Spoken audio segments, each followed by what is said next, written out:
പൂജാരി പറയുന്നുണ്ട്, ഭാര്യയുടെയും ഭർത്താവിന്റെയും അമ്മമാര് വന്ന് മാല എടുത്തു കൊടുക്കണം, അത് രണ്ടും പരസ്പരം കഴുത്തിൽ അണിയണമെന്ന് പറയുന്നുണ്ട്.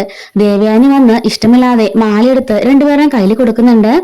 ആദർശും നയനയും പരസ്പരം മാല അണിയിക്കുന്നുണ്ട്.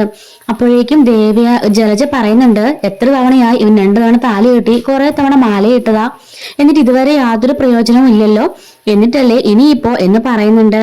എന്നിട്ട് ദീപം തെളിയിച്ച് ആറ്റിലൂടെ ഒഴുക്കിവിടാൻ പറയുന്നുണ്ട്. എന്നിട്ട് പൂജാരി പറയാണ്, ഇതൊക്കെ തമിഴ്നാട്ടില് എപ്പോഴും ചെയ്യുന്ന ചടങ്ങുകളാ, ഇവിടെയാണ് ആർക്കും ഇതൊന്നും വിശ്വാസമില്ലാത്തെന്നൊക്കെ പറയുന്നുണ്ട്. അങ്ങനെ രണ്ടുപേരും കൂടിയിട്ട് ആ ഒരു വിളക്ക് ഒഴുക്കാനായിട്ട് പോകുന്ന സമയത്ത് നയനൊന്ന് വീഴാൻ പോകുമ്പോഴേക്കും ആദർശ് ചാടി പിടിക്കുന്നുണ്ട്. അങ്ങനെ രണ്ടുപേരും കൂടിയിട്ട് ആ വിളക്ക് പുഴയിലേക്ക് ഒഴുക്കി വിടുന്നുണ്ട് കേട്ടോ. തമിഴിലാണെങ്കിൽ ഈ ഒരു സീൻ തന്നെ ഒരു എപ്പിസോഡാണ് കാണിക്കുന്നത്. പക്ഷെ തമിഴിലെ ഒരാഴ്ചത്തെ എപ്പിസോഡ് തന്നെ മലയാളത്തിൽ ഇന്ന് ഒറ്റ ദിവസം കൊണ്ട് കാണിച്ചിട്ടുണ്ട് കേട്ടോ. ലാഗടിപ്പിക്കാതെ ഒറ്റ ദിവസം കൊണ്ട് തന്നെ ഷൂട്ട് ചെയ്ത് തീർത്തിട്ടുണ്ട്. അങ്ങനെ ആദർശ് നയനയും കൂടെ കൂടിയിട്ട് പുഴയിൽ ഇങ്ങനെ ഒഴുക്കി വിടുകയാണ്. ജലജ പറയാണ്, എത്രയൊക്കെ പ്രാർത്ഥിച്ചാലും ഇവളുടെ കാര്യത്തിൽ മാത്രം ഒന്നും നടക്കില്ല, കണ്ടില്ലേ പുഴയിലൂടെ അത് പോകുന്നത്, ഇവക്ക് എന്തോ ഒരു ഐശ്വര്യമുണ്ട് എന്ന് ജലജ പറയുന്നുണ്ട്. ശേഷം പൂജാരി പറയാണ്, ഇനി ഭാര്യ ഭർത്താവ് ആകാൻ പോകുന്നവര് മാലയിടണ്ട, പകരം ഈ വിളക്ക് കൊണ്ടുപോയി പുഴയിൽ ഒഴുക്കണമെന്ന് പറയുന്നു. അങ്ങനെ അനിയും അനാമികയും കൂടി വന്നിട്ട് ആ വിളക്ക് എടുക്കുന്നുണ്ട്. വിളക്കെടുത്തിട്ട് പുഴയിലേക്ക് ഒഴുക്കാൻ പോകുന്ന വഴിക്ക് ആ വിളക്ക് താഴെ പോവാണ്. ഇത് കണ്ട് എല്ലാവരും ഒന്ന് പേടിക്കുന്നുണ്ട്. അനാമികയാണെങ്കിലും അനിയുടെ മുഖത്തേക്ക് രൂക്ഷമായിട്ട് നോക്കുന്നു, പരസ്പരം നോക്കാണ്. അപ്പോഴേക്കും പൂജാരി പറയാണ്, ഇവരുടെ കല്യാണത്തിൽ എന്തൊക്കെയോ തടസ്സങ്ങൾ കാണുന്നുണ്ട്, കുറെ പരിഹാര പൂജകൾ ചെയ്യേണ്ടിയിരിക്കുന്നു എന്ന് പറയാണ്. ഈ സമയത്ത് അനാമിക പ്രാർത്ഥിക്കുന്നുണ്ട്, എന്നും ഇവന്റെ കൂടെ ജീവിക്കാൻ സാധിക്കണം എന്നും പറഞ്ഞ് അനാമിക പ്രാർത്ഥിക്കുന്നുണ്ട് കേട്ടോ. ജലജ പറയാണ്, കണ്ടില്ലേടാ, അവൾ അധിക കാലമൊന്നും അവന്റെ കൂടെ വാഴാൻ പോകുന്നില്ല, എത്ര നിമിത്തങ്ങളായിപ്പോ കാണിക്കുന്നത്, വീട്ടിൽ കുറെ നെല്ല് വെച്ചിട്ടുണ്ടല്ലോ, അതൊക്കെ നമ്മൾ ചെല്ലുമ്പോഴേക്കും കരിഞ്ഞു പോയിരിക്കും, കണ്ടോ നീ എന്ന് ജലജ അഭിയോട് പറയുന്നുണ്ട്. അഭി പറയാണ്, അമ്മയുടെ മനസ്സുപോലെ തന്നെയായിരിക്കും എല്ലാം നടക്കാൻ പോകുന്നത് എന്ന് പറയാൻ കേട്ടോ. പൂജാരി അനിയോട് ചോദിക്കുന്നുണ്ട്, എന്താ കാര്യം, മനസ്സിന് ഒരു ശ്രദ്ധയില്ലല്ലോ, അതുകൊണ്ടാണ് എനിക്ക് സംഭവിക്കുന്നത്. അപ്പോഴേക്കും നവി ചോദിക്കുകയാണ്, എന്താ അനിയുടെ മുഖത്ത് ഒരു സന്തോഷം കാണുന്നില്ലല്ലോ എന്നൊക്കെ ചോദിക്കുന്നുണ്ട്. ഒന്നും മിണ്ടുന്നില്ല കേട്ടോ. അനി ആ പുഴയിൽ കൊണ്ട് വിളക്ക് ഒഴുക്കി ഇടുന്നുണ്ട്. അങ്ങനെ എല്ലാവരും അവിടെ അവർക്ക് വേണ്ടി പ്രാർത്ഥിക്കുന്നുണ്ട്. എന്നിട്ട് പൂജാരി പറയാണ്, ഇനി എല്ലാവരും അമ്പലത്തിലേക്ക് പോയിക്കോളൂ, ഇനിയും കുറെ വഴിപാടും പൂജകളും ഒക്കെ ചെയ്യാനുണ്ട്, കല്യാണത്തിന് ഒരുപാട് തടസ്സങ്ങൾ കാണുന്നുണ്ട്, പക്ഷേങ്കില് മൂത്ത മരുമോന്റെയും മരുമോടെയും കാര്യത്തിൽ യാതൊരു സംശയം വേണ്ട, അവർ നന്നായിട്ട് തന്നെ സന്തോഷമായിട്ട് തന്നെ ജീവിക്കുമെന്നൊക്കെ പറയുന്നുണ്ട്. അപ്പോഴേക്കും നയന പറയാണ്, കണ്ടില്ലേ പൂജാരി സഹിതം പറയുന്നത്, എന്നിട്ടല്ലേ നിങ്ങൾക്ക് പോലൊരു കുലുക്കും ഇല്ലാത്തതെന്ന് പറയുന്നുണ്ട് കേട്ടോ. അങ്ങനെ ആദർശിനെ ഒന്ന് പറഞ്ഞ് കളിയാക്കുന്നുണ്ട്. പൂജാരി പറയുന്നുണ്ട്, കല്യാണം കഴിക്കാൻ പോകുന്ന പെൺകുട്ടിയുടെ കയ്യിൽ ദാ ഈ ഒരു രക്ഷ കെട്ടിക്കൊടുക്ക്, ആ ഒരു ചടങ്ങ് നിങ്ങളിപ്പോ ചെയ്താൽ മതി എന്ന് അവരോട് പറയാണ്. അങ്ങനെ അനി മനസ്സോടെ രക്ഷ കെട്ടിക്കൊടുക്കുന്നുണ്ട്. ആ കെട്ടിക്കൊടുക്കുന്ന സമയത്തിലെല്ലാം തന്നെ അനിയുടെ മനസ്സിൽ നന്ദു ആണുള്ളത്. ഈശ്വര, എന്റെ നന്ദു ഇപ്പൊ എന്തെടുക്കായിരിക്കും, അവള് ഒരുപാട് സങ്കടപ്പെട്ടുണ്ടായിരിക്കും എന്നൊക്കെ പറയുന്നുണ്ട് കേട്ടോ. അങ്ങനെ ആ പുഴയിലേക്ക് പോകുന്ന ദീപങ്ങളെ നോക്കി നിൽക്കുകയാണ് ആദർശും നയനയും. കരിക്ക് വെള്ളത്തില് ദീപം തെളിയിക്കണമെന്ന് പൂജാരി പറയുമ്പോഴേക്കും ജലജ ചോദിക്കുകയാണ്, അങ്ങനെ കരിക്ക് വെള്ളത്തിലൊക്കെ കത്തോ എന്ന് ചോദിക്കുമ്പോൾ നല്ല മനസ്സുള്ളവരാണെന്നുണ്ടെങ്കിൽ പച്ചവെള്ളത്തിലും ദീപം തെളിയുമെന്ന് പറയുന്നുണ്ട്. ആദർശനോടും നയനോടും ആദ്യം ദീപം തെളിയിക്കാൻ പറയുമ്പോൾ ആദർശ് നയനം തെളിയിക്കുന്നുണ്ട്. അപ്പോൾ തന്നെ ഒരു ദീപം നല്ല രീതിയിൽ കത്തുന്നുണ്ട് കേട്ടോ. അപ്പോഴേക്കും ഇവരുടെ മനസ്സ് തമ്മിൽ നല്ല ചേർച്ചയാണ്, പുറമെ ഐക്യമില്ലെങ്കിലും ഇവരെ പിരിക്കാൻ ഒരു ശക്തിക്കും ആവില്ല, കൂടെയുള്ളത് സാക്ഷാൽ ദേവി തന്നെയാണ് എന്നൊക്കെ പൂജാരി നന്നായിട്ട് തന്നെ പോടുന്നുണ്ട് കേട്ടോ. ശരിക്കും തമിഴിലാകുമ്പോൾ ഈ ഒരു സീനൊക്കെ ജലജ അതിനകത്ത് കയറി കുറെ കുളവാക്കും, കുറെ തേങ്ങയിൽ വെള്ളമൊക്കെ ഒഴിച്ചു വെക്കും, അങ്ങനെയൊക്കെ കുറെ പരിപാടികൾ ചെയ്യുന്നുണ്ട്. അങ്ങനെയാണ് ഈ ഒരു അമ്പല സീൻ തന്നെ ഒരുപാട് നീണ്ടു പോകുന്നത്. അങ്ങനെ നയനയും ആദർശവും കത്തിച്ചതിന് ശേഷം പൂജാരി ഇനി നന്ദുവിനോടും അനിയോടും കത്തിക്കാൻ പറയുന്നുണ്ട്. അവര് കത്തിക്കുമ്പോൾ തന്നെ ആ വിളക്ക് കെട്ടുപോകുന്നുണ്ട്, രണ്ടാമത് കത്തിക്കുമ്പോൾ പോലും കത്തുന്നില്ല. അപ്പം പൂജാരി പറയാണ്, രണ്ടുപേരുടെ മനസ്സുകൾ തമ്മിൽ ഒരു ഐക്യവും ഇല്ല, അതുകൊണ്ടാണ് കത്താത്തതെന്നൊക്കെ പറയാണ്. വീണ്ടും കത്തിക്കുക എന്ന് പറഞ്ഞ് എല്ലാവരും പ്രാർത്ഥിച്ച് കത്തിക്കുമ്പോഴേക്കും കത്തുന്നുണ്ട് കേട്ടോ.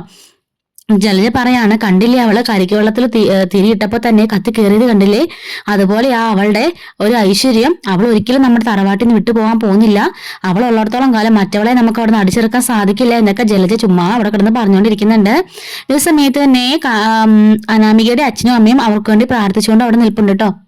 പൂജാരി പറയാണ്, ഇളയ മരുമകൾ വിശേഷം അറിയിച്ചു എന്ന് മൂർത്തി സാറ് പറഞ്ഞിരുന്നു, പക്ഷെ മൂത്ത മകൾക്ക് ഇതുവരെ അവർക്കുള്ള ഭാഗ്യമില്ല, അതിനു വേണ്ടിയിട്ടും ഒരു വഴിപാട് ഇവിടെ തന്നെയുണ്ട്, മൂർത്തി സാർ എല്ലാ കാര്യങ്ങളും എന്നോട് പറഞ്ഞ് ഏൽപ്പിച്ചിട്ടുണ്ട് എന്ന് പറയുന്നുണ്ട്.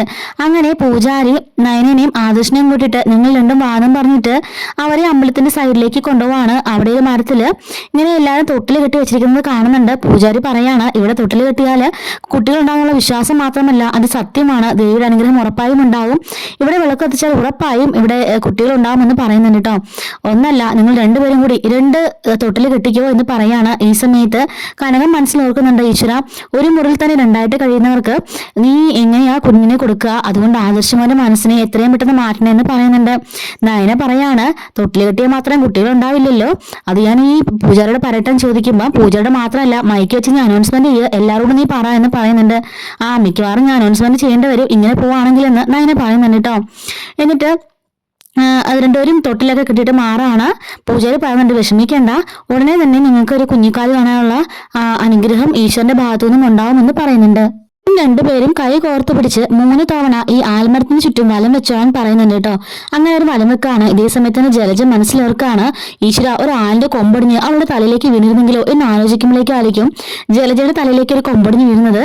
എന്ന് പറഞ്ഞ് ജലജ പറയണ, ഇതെല്ലാം എനിക്ക് തന്നെ വന്ന് ഭവിക്കുകയാണല്ലോ ഈശ്വര എന്ന് പറഞ്ഞിട്ട് തടവുമ്പോഴേക്കും എല്ലാവരും എന്തേ പറ്റും ചോദിക്കുമ്പോൾ എനിക്കൊന്നും പറ്റിയില്ല, കുഴപ്പമില്ല, ഞാൻ കേട്ടിട്ടുണ്ട്, ഇങ്ങനെ മരത്തിന്റെ വൃക്ഷങ്ങളോട് തലയിൽ വീഴും നല്ലതാണെന്ന് കേട്ടിട്ടുണ്ടെന്ന് പറയുമ്പോൾ പൂജാരി പറയാണ്, എങ്കിൽ അത് തെറ്റാണ്, ഒരിക്കലും അത് ശരിയല്ല, മനസ്സിൽ തിന്നുള്ളത് ഇങ്ങനെയൊക്കെ സംഭവിക്കുന്നത്.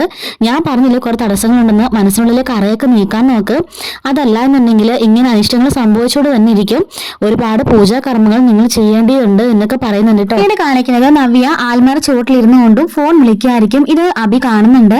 ഇത് തന്നെയാണ് പറ്റിയ അവസരം, എങ്ങനെയെങ്കിലും ഇവിടെ വെച്ച് തന്നെ ഇവളുടെ കഥ കഴിക്കണം. ഇവിടെ ആകുമ്പോൾ CCTV ഫുട്ടേജസ് ഒന്നും ഇല്ലല്ലോ, പുറത്തേക്ക് മാത്രമല്ലേ ഉള്ളൂ, അത് തന്നെ വലിയൊരു കാര്യമാണ്. എങ്ങനെയുള്ളതെന്ന് ഒഴിവാക്കുക, അവളുടെ വയറ്റിലെ കുഞ്ഞെങ്ങാണം ഉണ്ടായി കഴിഞ്ഞാൽ പിന്നെ ഒരിക്കലും അവളെ നിന്റെ അടുത്തൊന്നും പറിച്ചറിയാൻ സാധിക്കില്ല, അതിനുമുമ്പ് എങ്ങനെയാണെങ്കിലും തീർക്കണമെന്ന് പറഞ്ഞിട്ട് അഭി നോക്കുമ്പോഴേക്കും അവിടെ ഇങ്ങനെ എണ്ണ ഇരിക്കുന്നത് കാണും. ഒരു തൃശ്ശൂലവും അവിടെ ഇരിപ്പുണ്ട്. ഈ സമയത്ത് അഭി പോയിട്ട് ആ എണ്ണ എടുത്ത് അവിടെ എല്ലാം ഒഴിച്ചിടുന്നുണ്ട്. ഇതൊന്നും അറിയാതെ നവ്യ ഫോണിലൂടെ സംസാരിച്ചുകൊണ്ട് അങ്ങോട്ടേക്ക് നടന്നു വന്നുകൊണ്ടിരിക്കുകയാണ്. എന്നിട്ട് അഭി മാറി ഇങ്ങനെ ഒളിഞ്ഞിന്ന് നോയിക്കൊണ്ടിരിക്കുകയാണ് അവൾ വരുന്നതൊക്കെ. അങ്ങനെ നവ്യ വന്ന പാടെ തെന്നി ആ ശൂലത്തിലേക്ക് തറയ്ക്കാൻ പോവാണ്. കൃത്യസമയത്ത് തന്നെ ദേവയാനി വന്നിട്ട് അവളെ പിടിക്കുന്നുണ്ട് കേട്ടോ, പിടിച്ച് രക്ഷപ്പെടുത്തുന്നുണ്ട്. തമിഴിലാണെങ്കിലും ഇതൊക്കെ ഒരാഴ്ച കൊണ്ട് നടക്കുന്നതാണ്. ഈ ഒരു സീൻ തന്നെ വലിച്ചിട്ട് ഒരു 2 ദിവസം കൊണ്ടാണ് കേട്ടോ അപ്ലോഡ് ചെയ്തിരിക്കുന്നത്. പക്ഷെ ഇവിടെ ഒറ്റ ദിവസം കൊണ്ട് തന്നെ എല്ലാം എന്തായാലും സെറ്റാക്കിയിട്ടുണ്ട്. അപ്പോഴേക്കും അഭി ഓർക്കാണ്, എപ്പോഴും ഇവളെ രക്ഷിക്കാൻ ആരെങ്കിലും ഒക്കെ വരും, ഈ വെല്ലുമിക്ക് വേറൊരു പണിയില്ലായിരുന്നു, ഇപ്പൊ തന്നെ തറച്ചു കയറി അവളുടെ അവസാനം കണ്ടേനെ എന്ന് പറയാണ്. എല്ലാവരും ഓടി വന്ന് അയ്യോ മോളെ എന്താ പറ്റിയെന്ന് ചോദിക്കുകയാണ്. ഈ സമയത്ത് ദേവയാനി പറയുന്നുണ്ട്, സൂക്ഷ്മത ഇല്ല നടക്കുക, എണ്ണയിൽ ചവിട്ടി ഇപ്പോൾ വീണേനെ, ശൂലം തറച്ച് വയറിൽ തന്നെ കയറിയെന്ന് പറയുന്നുണ്ട്. ഈ സമയത്ത് നവ്യ പറയാണ്, വല്യമ്മ ഞാൻ കണ്ടില്ല, ഇവിടെ എണ്ണ കിടക്കായിരുന്നു, എങ്ങനെയാണെന്ന് എനിക്ക് അറിയില്ല എന്നൊക്കെ പറയുന്നുണ്ട്. പക്ഷെ നയനയ്ക്ക് കാര്യം മനസ്സിലാകുന്നുണ്ട്. നയന ഇങ്ങനെ രൂക്ഷഭാവത്തിൽ അഭിയെ നോക്കുകയാണ്. അപ്പൊ അഭിയുടെ മാറി ഒളിഞ്ഞിങ്ങനെ നോക്കുന്നതും അവനോട് ഇങ്ങനെ മാറി നിൽക്കുന്നതും ഒക്കെ നയന കാണുന്നുണ്ട്. അപ്പൊ നയനയ്ക്ക് മനസ്സിലായി എന്നുള്ള കാര്യം അഭിക്ക് മനസ്സിലാകുമ്പോൾ അഭി ഓടി വന്നിട്ട് അയ്യോ എന്താ പറ്റിയ നവ്യമോളെ എന്താ സംഭവിച്ചതെന്ന് ചോദിക്കുമ്പോഴേക്കും ദേവയാനി പറയാണ്, ജസ്റ്റ് മിസ്സാണ് സംഭവിച്ചത്, ഇപ്പം ഇത് ഞാൻ കണ്ടില്ലായിരുന്നുണ്ടെങ്കിൽ ഇപ്പൊ നവ്യയുടെ വയറ് ചൂടത്തിൽ തറച്ചു കയറുമെന്ന് പറയുമ്പോൾ മോളെ ശ്രദ്ധിക്കണ്ടേ, വയറ്റിലൊരു കുഞ്ഞുണ്ടെന്നുള്ള കാര്യം ഓർക്കണ്ടേ എന്നൊക്കെ പറഞ്ഞ് അഭിനയിച്ചങ്ങ് എഴുതുകയാണ് കേട്ടോ. അഭി ഒരു സ്ത്രീ അങ്ങോട്ടേക്ക് ദേവി കൂടി വരികയാണ്. പൂജാരി പറയുന്നുണ്ട് ഇപ്പൊ ഒരു പറഞ്ഞ കാര്യങ്ങളെല്ലാം ശരിയായിരിക്കുമെന്ന് പറയുന്നു. അവർ നേരെ വന്നിട്ട് ആദർശനോട് പറയാണ്, കൂടെയുള്ള ഭാര്യ മനസ്സിലാക്കുന്നില്ല അല്ലേ, കൂടെയുള്ളത് സാക്ഷാൽ ദേവി തന്നെയാണ്, അവളെ ചേർത്ത് പിടിച്ചോണം, അമ്മായിമ്മയ്ക്ക് നിനക്ക് തൃപ്തിയില്ലല്ലേ, ഇവളെ നീ വിടാതെ പിടിച്ചോ, ഇവളാണ് നിന്റെ ഐശ്വര്യം എന്നൊക്കെ പറയാണ്. അനിയോട് പറയാണ്, നീ ഒന്നുകൂടി ആലോചിച്ചിട്ട് മാത്രമേ ഇവളെ കെട്ടാവുള്ളൂ, അല്ലെങ്കിൽ നിന്റെ ജീവിതം ദുരിതപൂർണ്ണമായിരിക്കും എന്ന് പറയുന്നു. അതിനുശേഷം നവ്യയോട് പറയാണ്, നീ നിന്റെ കുഞ്ഞിനെ സൂക്ഷിക്കണം, നിന്റെ കുഞ്ഞിനെ കൊല്ലാൻ നിന്റെ പുറകിൽ തന്നെ ആളുകൾ നടപ്പുണ്ട് എന്ന് പറയാണ്. എന്നിട്ട് പറയുന്ന ജലജയോട് പറയാണ്, നിന്റെ മനസ്സിലെ കറ മാറ്റിയില്ലെങ്കിൽ നിന്റെ മകന്റെ ജീവിതം നാശമായിരിക്കുമെന്നും പറഞ്ഞിട്ട് അവർ തിരികെ പോകുന്നുണ്ട് കേട്ടോ. പൂജാരി പറയാണ്, കണ്ടില്ലേ അവർ കൃത്യമായ കാര്യങ്ങളെല്ലാം പറഞ്ഞു തന്നെ കണ്ടില്ലേ എന്ന് പറയുന്നു. അപ്പൊ എനിക്കും ഒക്കെ നല്ല ടെൻഷനുണ്ട്, ഈ കല്യാണം ഒന്നുകൂടി ഒന്ന് ആലോചിക്കാൻ പറയുമ്പോൾ തന്നെ അവർക്കെല്ലാം ടെൻഷൻ ആവുകയാണ്. അങ്ങനെ ആ സ്ത്രീ തിരികെ പോകുന്നുണ്ട്. പൂജാരി പറയാണ്, ഇവർക്ക് ദോഷമുണ്ടെന്ന് പറഞ്ഞത് സത്യമാണ്, അതുകൊണ്ട് നവ്യ ഇപ്പൊ ഗർഭിണിയാണ്, ഒന്നും ചെയ്യേണ്ട, നവ്യയുടെ അമ്മായിയമ്മയും ഭർത്താവും ഇപ്പൊ കർമ്മങ്ങളെല്ലാം ചെയ്യണമെന്ന് പറയുന്നുണ്ട്.